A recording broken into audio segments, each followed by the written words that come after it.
وش الدراري دريات فيديو جديد. اللي مدارش لايك يدير لايك، واللي مدارش ابوني يدير ابوني، مشترك فعل ماكش اشتراك، خلي شي كومنتير. والخوت اللي جبنا لكم الفاير باس القادم والفاير باس اللي مورا الخوت، وراح حطيت لكم الفيديو ديال الفاير باس اللي جاي مور هذا الخوت، راه غتلقاوه في الوصف.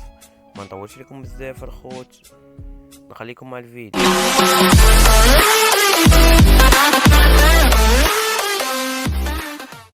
Can't breathe in toxic skies, pollute me with your lies.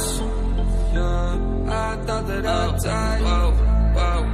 I cannot breathe through toxic skies. You pollute me with your lies. Thought I'd die along with my sense of time, and I'm not alright. Feel trapped in my mind, I can't escape even if I try to.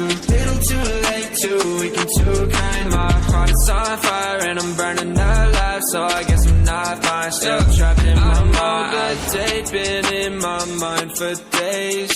Wish I could get away.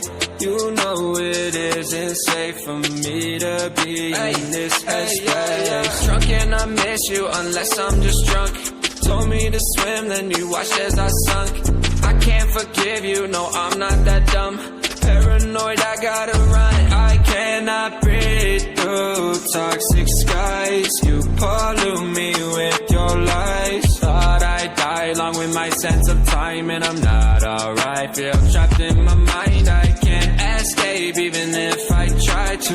Little too late, too weak and too kind. My heart is on fire and I'm burning alive, so I guess I'm not fine. Still trapped in my mind. Once upon a time.